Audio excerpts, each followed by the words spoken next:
A murder-free streak of over a month in St. James was shattered Tuesday afternoon when 3 men were killed on King Street in downtown Montego Bay. "Right now, I'm standing over 3 dead bodies on the ground," a trusted police source told the press shortly after 7 p.m. "All of them have multiple gunshot wounds," the source added. Signs of trouble emerged in the area, which is near the volatile Canterbury community, when social media groups started warning taxi operators to avoid the route due to ongoing gunfire. St. James has experienced a recent decrease in violent crimes. Despite this recent lull, St. James remains the nation's most violent parish, with 60 murders recorded since the beginning of the year. A car Mart dealer was tragically killed, and 3 vehicles were stolen from his home in Land Settlement, Manchester, on Wednesday night. The victim, identified as Omar Powell, was attacked along with his partner and their 15-year-old daughter. According to police reports, around 9:45 p.m., Powell and his family were heading home when they were ambushed by 4 armed gunmen. The assailants forced them into the bushes and bound them on a Bauxite Hall road. During the ordeal, the gunmen ransacked the family's home, making off with 3 vehicles, a Mercedes-Benz and 2 Toyota Proboxes, as well as an undisclosed amount of money. After killing Powell, the attackers fled the scene. Powell's partner and daughter were discovered hours later, around 2 a.m. on Thursday, and were taken to the hospital to receive medical care. A fire in porous Manchester on Wednesday morning has left 7 people, including 2 children, homeless. The Mandeville Fire Station was alerted to the blaze at 12:59 a.m., and firefighters arrived to find the board dwelling completely engulfed in flames. Initial reports indicate that the fire was caused by a lit candle. The incident comes as sections of Manchester are still experiencing power outages due to Hurricane Beryl, which passed through the area last week. On Tuesday, Manchester Fire Department Superintendent Rohan Powell had warned residents about the dangers of using candles and generators as alternative light sources. Since we have to rely on alternative lighting methods, it's crucial to keep candles and similar items away from flammable materials to prevent the spread of fire, Powell advised.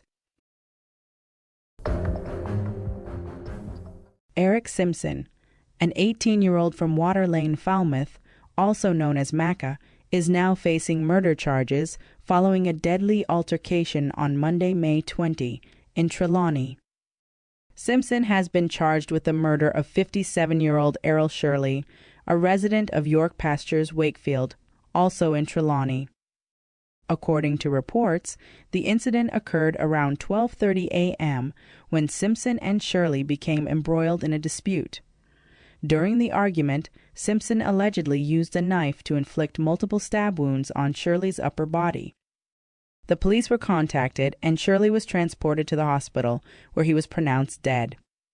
Following the incident, Simpson was charged with murder and is set to appear before the Trelawney Parish Court on Friday, July 12.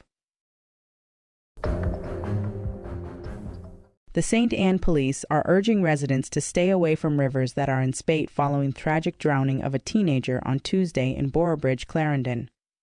The victim, 15-year-old Matthew Fung, was a student at Alston High School in northern Clarendon.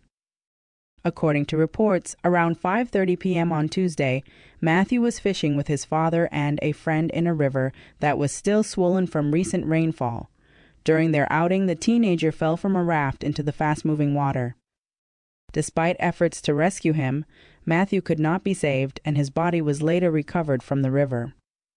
Senior Superintendent Dwight Powell, head of the St. Anne Police, emphasized that when rivers are in spate, people must not throw caution to the wind. He continued, "We are advising everyone to be mindful of their own safety. After inclement weather, please avoid using rivers that are still in spate." Dancehall artist Rygin is currently dealing with legal troubles after being hit with multiple gun and ammunition-related charges in New York. The DJ, who was arrested on July 8, has yet to address the situation on social media, but Jamaicans have been vocal about the issue online.